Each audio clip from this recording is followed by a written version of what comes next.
Stop walking like that on my street. Karen Wilson's angry voice cut through the peaceful morning like a sword. She stood on her perfect lawn, pointing at 5-year-old Noor Shah, who was carefully walking to their mailbox. The little girl froze, her big brown eyes filling with confusion and fear. "Mama?"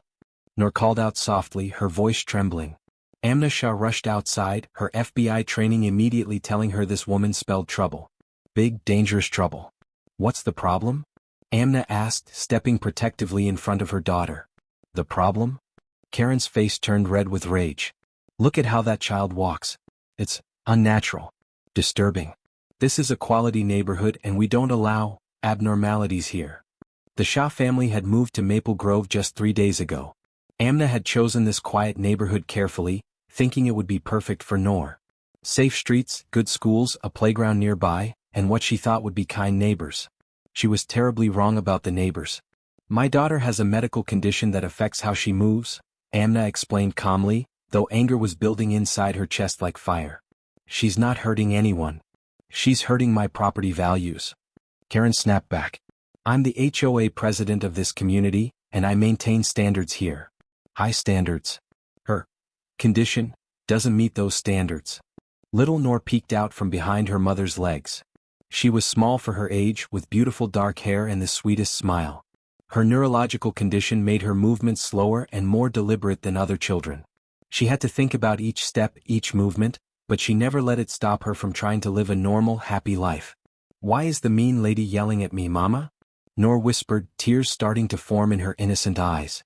"Because some people have very small, cold hearts, baby," Amna replied, glaring at Karen with barely controlled fury. "Small hearts." Karen laughed, but there was no joy in the sound. "I have a practical heart. A realistic heart. This neighborhood was absolutely perfect before you people moved in with your problems." "Problems?" Amna's voice dropped dangerously low.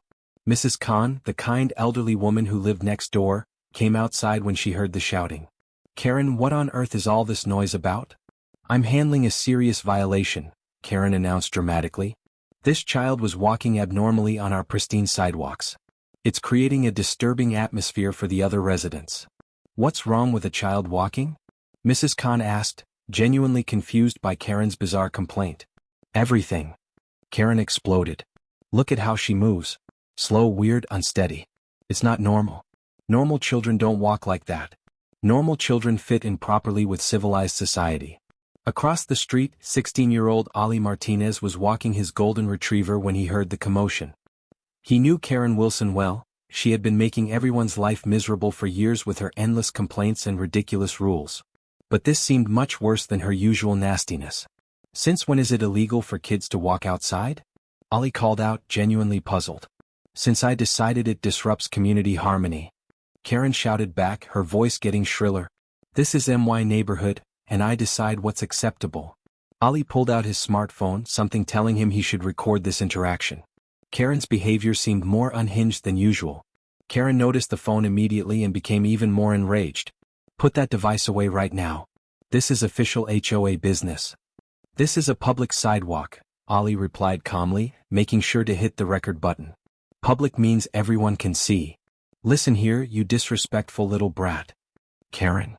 Mrs. Khan interrupted sharply. "Watch your language. There's a small child present."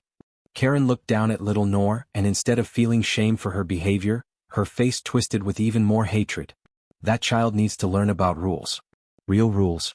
Not everyone gets to do whatever they want just because they're different." "She's 5 years old," Mrs. Khan said, completely shocked by Karen's cruelty. "Old enough to understand proper behavior," Karen shot back coldly. "Old enough to learn that the world has standards and not everyone meets those standards." Mrs. Peterson, another neighbor, had come out to water her flowers but stopped to listen to the argument. "Karen, surely you can't be serious about criticizing a child for walking." "I'm deadly serious," Karen replied, her eyes glittering with malice. "This neighborhood has maintained its reputation for excellence. Because I enforce quality standards. I won't let one defective family destroy 10 years of hard work." The word defective hit like a physical blow. Several neighbors gasped, and even some of Karen's usual supporters looked uncomfortable. "Did you just call my daughter defective?"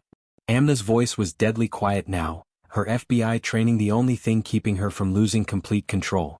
I called her what she is, Karen replied without an ounce of shame. Genetically flawed. Medically compromised. Physically abnormal. Take your pick of terms, they all mean the same thing. That afternoon, despite the morning's horrible encounter, Amna decided to take Noor to the community playground. Her daughter loved the swings and slides and she deserved to feel like a normal child at least for a little while. Noor's movements were careful and deliberate, but her joy was boundless when she played. But Karen Wilson was waiting for them like a spider in her web. I thought I made myself perfectly clear this morning, Karen said coldly, positioning herself directly in front of the playground entrance. This is public property, Amna replied firmly. My daughter has every right to play here. Actually, it's not public property, Karen said with a triumphant smile. It's community property, which means it falls under HOA jurisdiction. My jurisdiction. And I've decided to implement new safety regulations. What safety regulations? Amna asked, though she dreaded the answer. No children with mobility issues are allowed in the play area, Karen announced loudly, making sure everyone at the playground could hear. They create liability risks and make other children uncomfortable. Liability risks? Amna couldn't believe what she was hearing. Obviously, Karen said as if explaining something simple to a stupid person. Look at how she moves. Unsteady, unpredictable, abnormal. What if she falls and gets hurt? What if she can't keep up with normal children and causes accidents? What if the other children get scared watching her struggle? Several parents at the playground were listening with growing horror. Their own children were playing happily nearby, oblivious to the adult cruelty happening just feet away. Mama, I want to go on the swings, Noor said softly, looking longingly at her favorite playground equipment. I know, sweetheart, Amna whispered, her heart absolutely breaking for her innocent daughter. That's not happening, Karen declared firmly. Not today, not ever. This playground is for normal, healthy children who can play appropriately. You're being incredibly cruel to a little girl, said Jennifer Chin, a mother of twin boys who was watching in disbelief. Karen immediately turned her laser focus on Jennifer. Mrs. Chin, didn't I notice your garden hose was left out overnight last Tuesday? That's a violation of community appearance standards. I could issue you a fine for that. Jennifer's face went pale and she immediately looked away. Karen's power to make residents' lives miserable was well known and greatly feared. Anyone else want to comment on my decision? Karen asked, scanning the playground with predatory eyes. Parents suddenly became very interested in their phones or began calling their children to leave. I thought not, Karen said with deep satisfaction. Now, remove that child from the premises immediately. No, Amna said simply but firmly. Excuse me? What did you just say to me? I said no. My daughter belongs here just as much as any other child. She most certainly does not belong here. Karen exploded, her careful facade finally cracking completely. Look at her. Really look at her. The way she moves, the way she walks, it's not natural. It's disturbing. It's wrong. There's nothing wrong with my daughter, Amna said, her voice steady despite the rage building inside her. Everything is wrong with her. Karen screamed, completely losing control now. Normal children don't move like that. Normal children don't need special consideration. Normal children just fit in naturally without causing problems. Ali had arrived at the playground and was recording everything on his phone. What is wrong with you, lady? What's wrong with me? Karen laughed hysterically. Nothing is wrong with me. What's wrong is people like them thinking they can bring their genetic mistakes into perfect communities and expect everyone to just pretend it's normal. She's a 5-year-old girl. Ali shouted, his young voice cracking with emotion. She's a walking reminder that the world isn't perfect. Karen shouted back. She's a constant visual disruption. Every time someone sees her struggling to walk normally, it ruins the peaceful atmosphere I've worked so hard to create. The cruelty of her words hung in the air like toxic smoke. Even the children had stopped playing and were staring at the angry adult with confusion and fear. You're talking about a baby, Mrs. Khan said, having followed them to the playground. A sweet, innocent little girl. I'm talking about a genetic error, Karen said coldly, her hatred now completely unconcealed. A biological mistake that shouldn't be paraded around in public where normal people have to see it. That's enough. Amna stepped forward, her FBI instincts screaming that this woman was genuinely dangerous. No, it's not enough. Karen was beyond reason now. I'm tired of tiptoeing around this situation. Tired of pretending it's normal when it's clearly not. That child is broken, defective, wrong, and broken things don't belong in perfect places. Little Noor had been listening to every cruel word, her 5-year-old mind trying to process such pure hatred directed at her.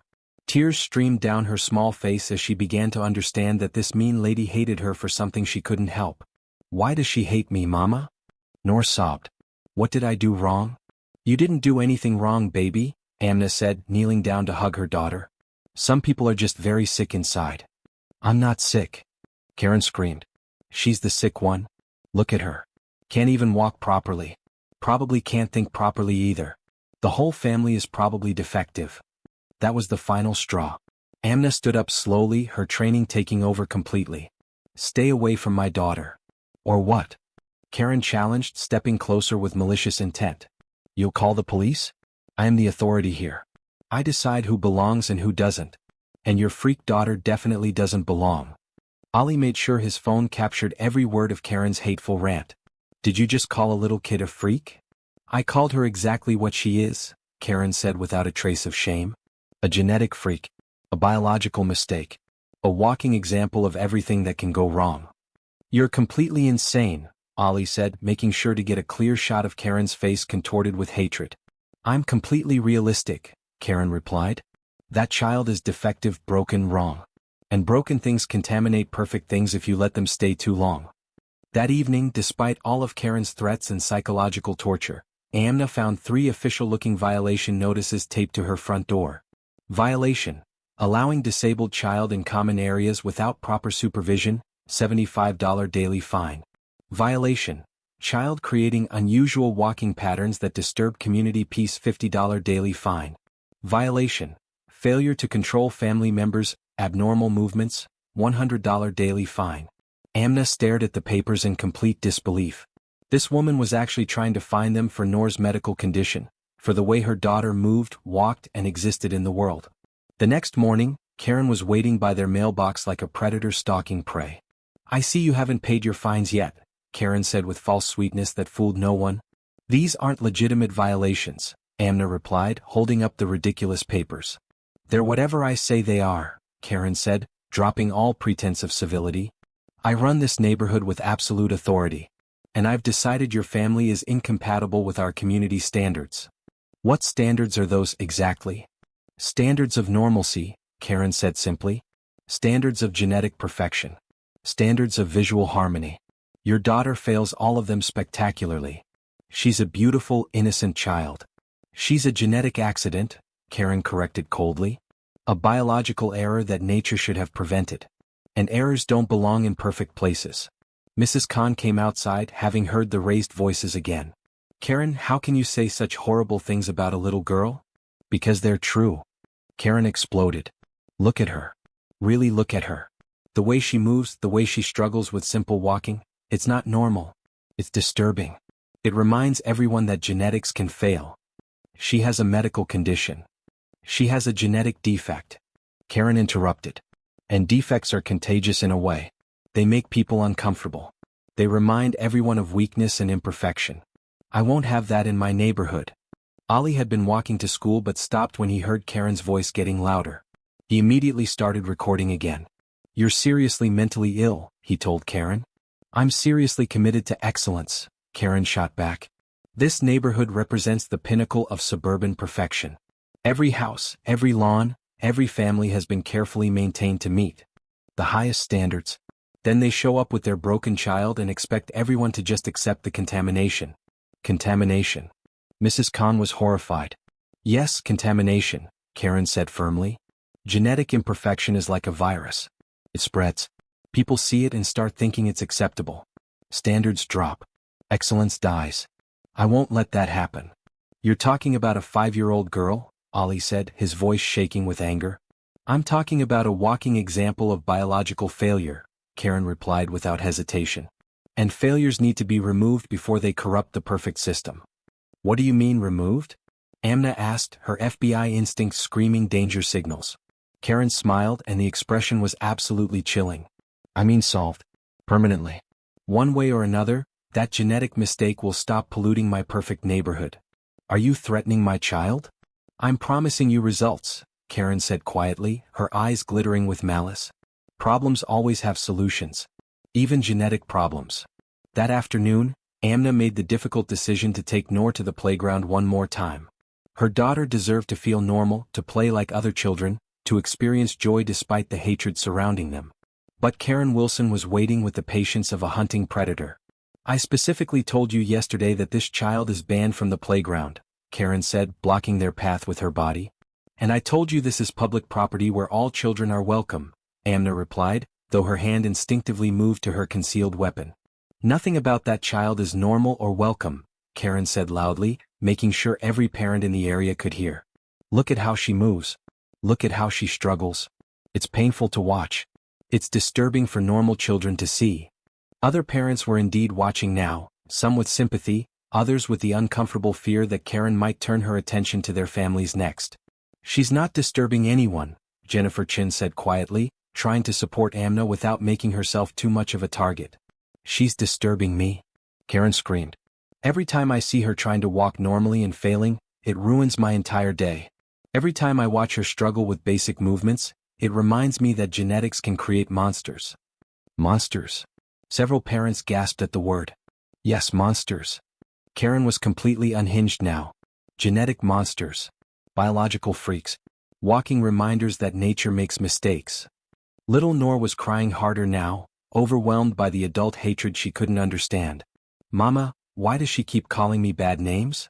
"Because she's a very sick person, baby," Amna said, pulling her daughter close. "I'm not sick," Karen shrieked. "I'm the only healthy person here. I'm the only one willing to acknowledge that genetic defects shouldn't be celebrated. They should be hidden, removed, eliminated." Eliminated. Ollie had arrived and was recording everything. "Are you talking about killing a little girl?" "I'm talking about removing genetic pollution from a perfect environment." Karen screamed, completely beyond rational thought now. Some problems require permanent solutions. The playground had gone completely silent. Even the children had stopped playing, sensing the dangerous adult energy crackling through the air. "You're talking about murder," Ollie said quietly, making sure his phone captured every word. "I'm talking about genetic hygiene," Karen replied without shame. "Perfect communities require perfect genetics. Defective genetics contaminate the gene pool and lower property values." "Listen to yourself," Mrs. Khan pleaded. "You're talking about hurting an innocent child." "I'm talking about protecting perfect children from contamination." Karen shot back. "That thing is not a child, it's a genetic error that walks around reminding everyone of biological failure." "She has a name," Amna said, her voice deadly quiet. "Her name is Noor." "I don't care what genetic mistakes are called," Karen replied coldly. "I only care about removing them from my perfect environment." The hatred in her voice was so pure, so absolute, that several parents began gathering their children to leave. They could sense that something terrible was about to happen. "We're going home," Amna said, trying to de-escalate the situation. "No," Karen said, stepping directly in front of them. "You're not leaving until I finish teaching that genetic error about its place in the world." "What place is that?" Amna asked, though she already knew the answer would be horrifying. "No place," Karen said simply. "Genetic mistakes don't deserve places in perfect worlds." She moved closer to Noor, who instinctively tried to hide behind her mother. "Look at yourself, you little freak. Look at how wrong you are. How slow. How broken. How completely defective. Stop it right now," Amna commanded. But Karen was lost in her hatred now. "You'll never be normal, you genetic error. Never be right. Never be good enough. You're a mistake that should have been prevented, and mistakes should be corrected." Little Noor was sobbing uncontrollably, her 5-year-old mind completely overwhelmed by such pure adult hatred. "Please stop hurting her," Mrs. Khan begged, tears in her own eyes. "I'm teaching her biological reality," Karen said cruelly. "She's genetically inferior. Physically defective. Mentally compromised. She needs to understand that defective things don't deserve the same treatment as perfect things." That's when Karen made her fatal, unforgivable mistake. Consumed by years of hatred and the need to prove her superiority, she reached out and shoved little Noor hard in the chest with both hands. The push wasn't meant to cause serious injury, just to knock her down, to humiliate her, to prove she was weak and different. But Karen had forgotten about Noor's medical condition. The neurological issues that affected her walking also affected her balance and reflexes. She couldn't catch herself the way other children could. Noor fell backward, her small body completely unable to break the fall. Her head struck the raised concrete border of the playground with a sickening crack that echoed across the suddenly silent space. Everything stopped. Blood immediately began pooling beneath Noor's head as she lay motionless on the ground. Her eyes were closed, her breathing shallow and irregular. Noor. Amna's scream of agony shattered the silence like breaking glass. Karen stood frozen, her face white with shock as the reality of what she had done hit her. I just gave her a little push. I didn't mean for her to fall like that. Normal children don't fall from little pushes. You tried to kill her. Ali screamed, his phone still recording every devastating second. Parents and children ran toward them from all directions, forming a protective circle around the injured child. Mrs. Khan called 911 with hands shaking so badly she could barely dial the numbers. "We need an ambulance at Maple Grove Playground immediately," she managed to say. "A child has been severely injured. Please hurry." Jennifer Chin knelt beside Noor, checking for a pulse while being careful not to move her. "She's alive but barely responsive." "Mama?" Noor whispered weakly, her eyes fluttering open for just a moment. "Why does my head hurt so much?" "Don't move, baby," Amna said through her tears. "Help is coming. Just stay still for Mama." The ambulance seemed to take forever to arrive, though it was actually only minutes. The paramedics worked quickly but carefully, stabilizing Noor's neck and checking her vital signs. Their grim expressions told the story. This was very serious. "Severe head trauma," one paramedic muttered to his partner. "Possible skull fracture. Definite brain injury." As they carefully loaded Noor into the ambulance, Karen tried desperately to explain her actions. It was just supposed to be a lesson. She wasn't supposed to fall like that. Normal children have better balance. It's not my fault she's defective. Get away from us. Amna screamed with every ounce of fury and pain in her heart. Don't you ever come near my family again, you monster. The emergency room at Children's Hospital was a blur of activity.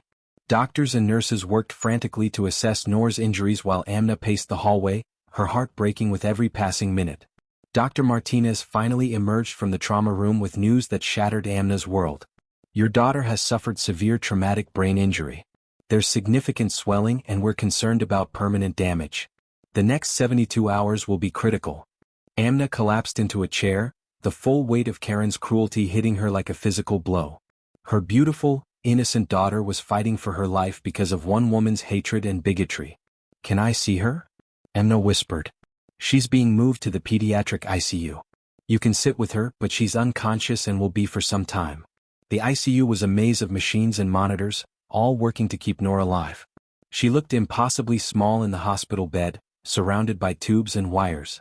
Her head was wrapped in thick bandages, and a breathing tube helped her lungs work. I'm so sorry, baby, Amna whispered, taking her daughter's tiny hand. Mama should have protected you better. I should have seen how dangerous she was. But as she sat in that sterile room watching her daughter fight for her life, something else grew alongside her grief and guilt. Rage. Cold, calculating, professional fury. Karen Wilson had done this to her innocent child out of pure hatred for her medical condition. And Amna Shah was going to make absolutely sure she paid for every second of Noor's suffering.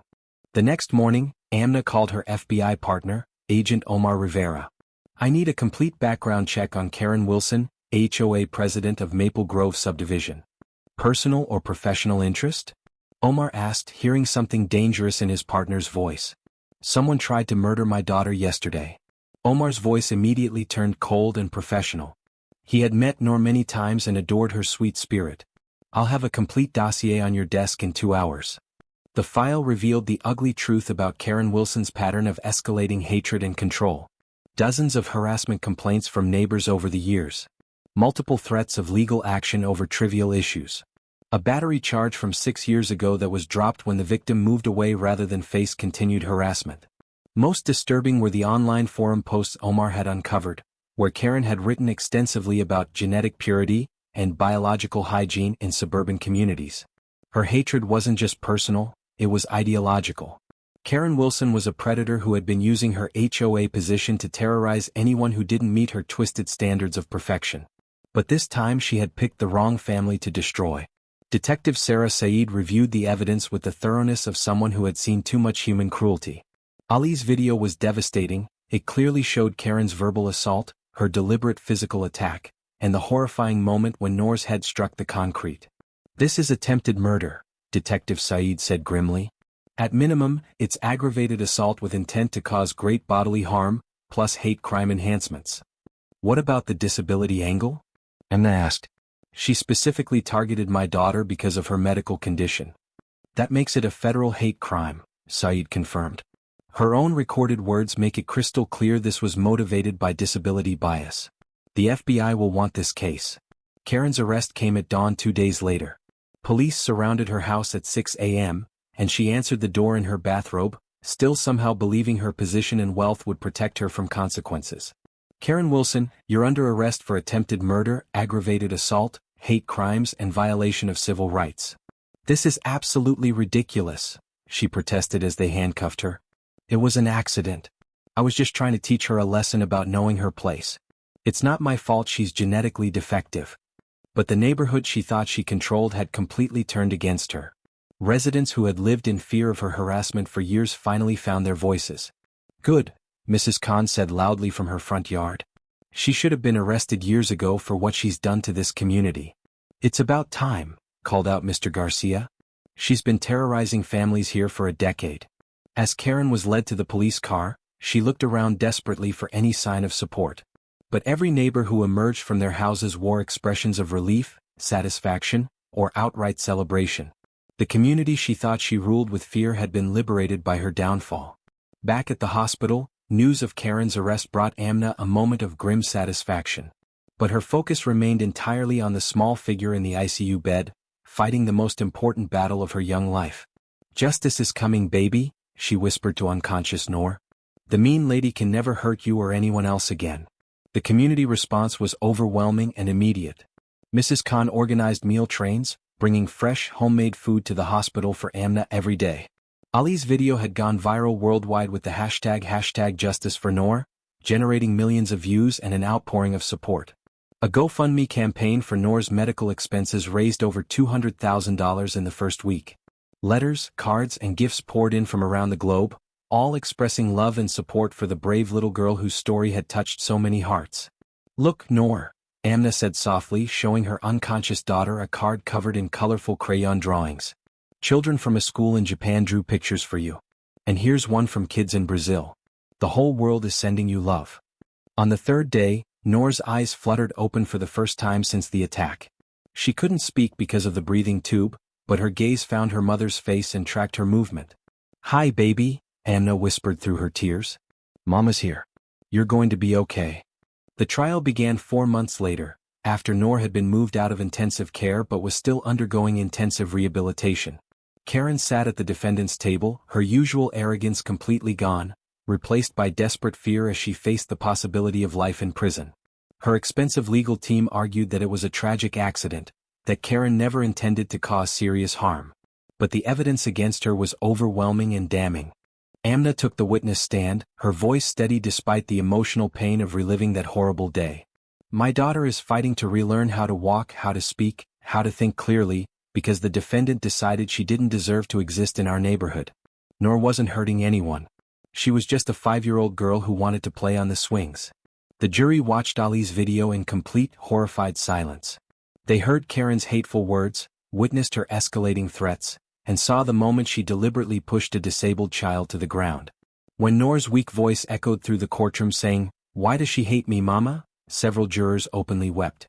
Witness after witness testified about Karen's years-long pattern of harassment, threats, and escalating hatred toward anyone who didn't meet her impossible standards. She told my autistic son that defective children should be locked away where normal people don't have to see them, testified Mrs. Rodriguez. She said people with disabilities were genetic pollution that lowered property values, Mrs. Khan testified quietly. She threatened to have my daughter removed from the neighborhood because her cerebral palsy made her visually disturbing, said Mr. Thompson.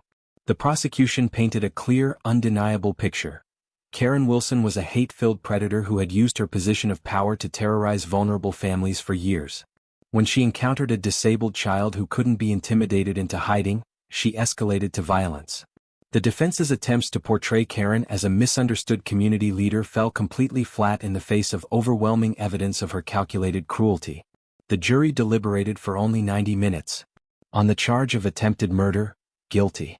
On the charge of aggravated assault with hate crime enhancement, guilty. On the charge of child endangerment, guilty. On the charge of violation of civil rights, guilty. Karen's face crumpled as the judge sentenced her to 25 years in federal prison without possibility of parole. She was also permanently banned from any community leadership position and ordered to pay $1.2 million in damages to the Shah family. Your actions represent the absolute worst of human nature, the judge said sternly. You targeted an innocent, disabled child with calculated cruelty that escalated to attempted murder. You have earned every single day of this sentence. But for Amna, the real victory came slowly in the rehabilitation center where Noor fought her way back to consciousness and communication. The brain injury had affected her speech, memory, and motor skills, making her movements even slower and more deliberate than before. But her spirit, that beautiful, indomitable spirit, remained unbroken.